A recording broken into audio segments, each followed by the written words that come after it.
CMA final and intermediate students, I hope आपकी तैयारी बहुत अच्छे से चल रही है एंड आज से बचे एग्जैक्टली 3 दिन एग्जाम से पहले। एंड आई नो आप सबको डर बहुत लग रहा है, फियर फियर फियर, हर किसी का मैसेज है मैम बहुत डर लग रहा है, सम एंड तक हो नहीं पा रहा है, सम देख के घबरा रहे हैं। मैं आप सबसे एक बात कहना चाहती हूँ, ये डर होना नॉर्मल है, बट इस डर के कारण अगर आप अपने क्वेश्चन सही से अटेम्प्ट नहीं कर रहे हो, इस डर के कारण आप अपने केस स्टडीज अच्छे से सॉल्व नहीं कर पा रहे हो ना, वो गलत है। तो आप सबके मन में अगर ये डर है, इट्स ओके, इस डर को रहने दो। ये डर आपको पुश कर रहा है और मेहनत के लिए और पढ़ने के लिए और रिवाइज करने के लिए, बट इस डर से आपको अपना पेपर खराब नहीं करना है, आपको सम देख के घबराना नहीं है। इसलिए आप सबको काम करने के लिए, नॉर्मल रखने के लिए मैंने सोचा मैं आप सबसे बात करूं कि अगले 3 दिन आपको करना क्या चाहिए। अब मैं बात करती हूं, मतलब 3 days बिफोर योर एग्जाम में इफेक्टिवली आपके पास 3 दिन है, करेक्ट, 3 दिन है आपके पास एग्जाम से पहले। जो भी पेपर आपका 11 तारीख को है, अब आपको ये देखना पड़ेगा आपको उसका रिवीजन करने के लिए 1 दिन चाहिए या 2 दिन चाहिए। मैं बच्चों से कहती हूं कि अगर आप दोनों ग्रुप दे रहे हो तो आपकी प्लानिंग के रिवीजन में एक ही दिन देना चाहिए। जो भी पेपर है आपको 11 तारीख का, उसका रिवीजन आपको करना है 10 तारीख को, करेक्ट। तो इफेक्टिवली 8 और 9 तारीख है, 8 और 9 जून को आपको क्या करना चाहिए, आज के दिन आपको एमटीपीज, आरटीपीज, प्रीवियस ईयर के क्वेश्चंस पेपर में जो बहुत स्ट्रॉन्ग आपका टॉपिक है उसको रिवाइज करिए। सिर्फ रिवाइज करने का काम करना है, नया कुछ भी नहीं पढ़ना है, कुछ भी नहीं सोचना है कि मैम नया स्टार्ट कर ले क्या, नहीं, दोस्तों से बात नहीं करना है, कुछ भी डिस्ट्रैक्ट नहीं होना है, खुद पे कॉन्फिडेंस रखना है, आपकी मेहनत रंग लाएगी।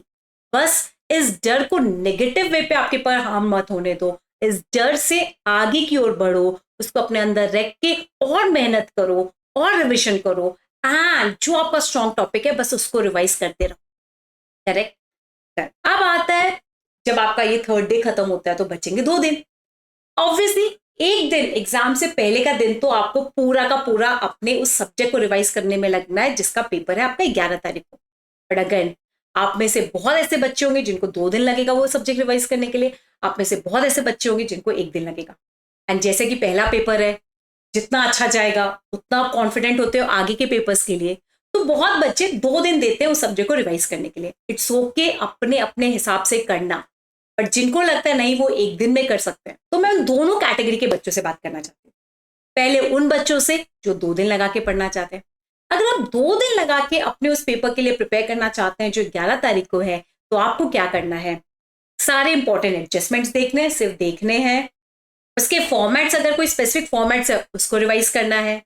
प्रैक्टिकल क्वेश्चंस जो बहुत बहुत बहुत इंपॉर्टेंट है और उसमें सारे कॉन्सेप्ट्स कवर होते हैं वो एक करने हैं, एंड थेरेटिकल कीवर्ड्स आइडेंटिफाई करने हैं। चेक कर लो आपका पहला पेपर कैसा है, थेरेटिकल है या प्रैक्टिकल, अकॉर्डिंगली आपका ये रिविजन होना चाहिए।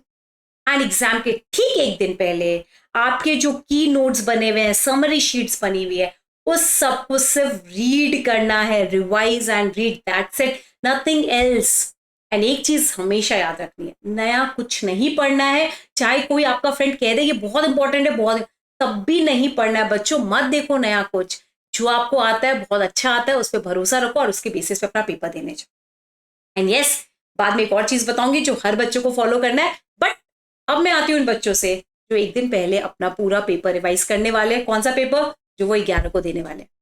अगर आप सिर्फ 1 दिन यूज करने वाले रिविजन के लिए, तो आप अपने 2nd डे पे और ज्यादा एमटीपीज, आरटीपीज एंड प्रीवियस ईयर के क्वेश्चंस प्रैक्टिस कर सकते हो और थोड़ा सा रिविजन एक्सटेंड कर सकते हो बाकी सारे सब्जेक्ट्स का, करेक्ट। एंड देन एग्जाम के 1 दिन पहले, जैसे कि मैंने कहा, अपने सारे नोट्स जो आपने लिखे हैं, समरी नोट्स जो आपने बनाए, उसके बेसिस पे अपने एग्जाम की तैयारी करनी है और उसको रिवाइज करके, रीड करके अच्छे से जाना।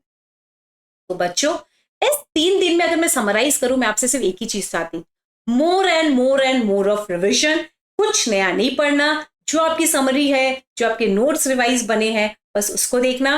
इंपॉर्टेंट एडजस्टमेंट्स जो आपने मार्क किए अपने 2nd रिविजन पे, कीवर्ड्स जो आपको लगता है आपको भूलने नहीं है, इंपॉर्टेंट सेक्शंस जो आपको दिमाग में रखने हैं, सिर्फ और सिर्फ आपको रिवाइज करना है।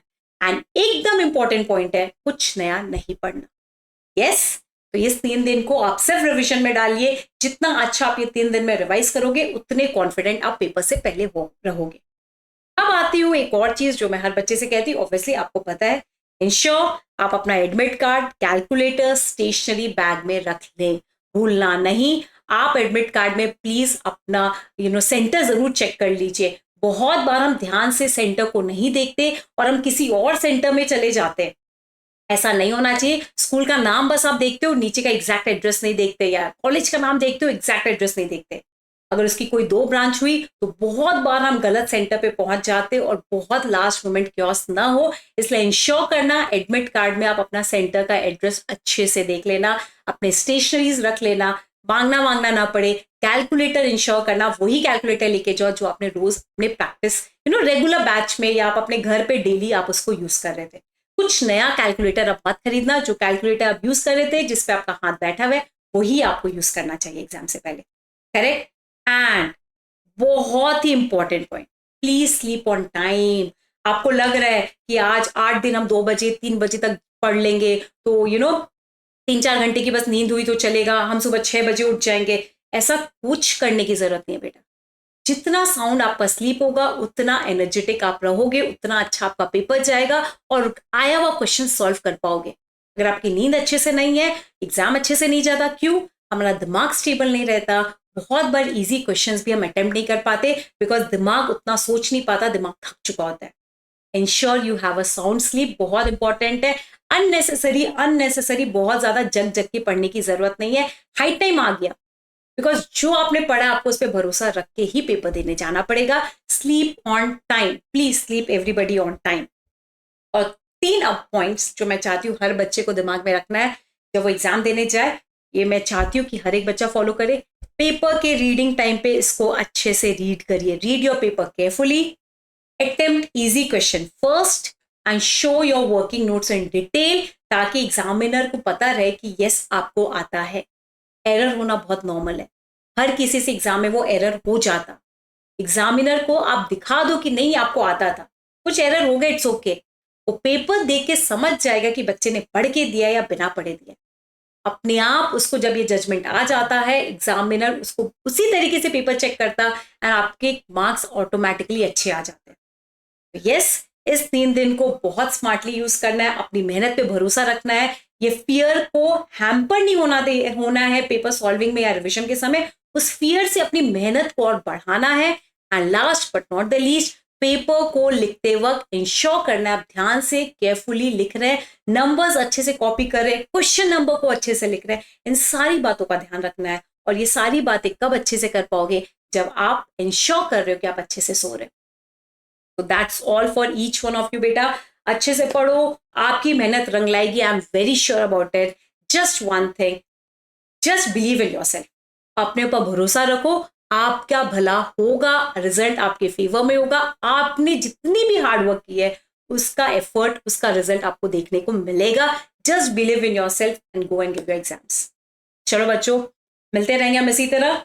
All the very best, all the best बच्चों।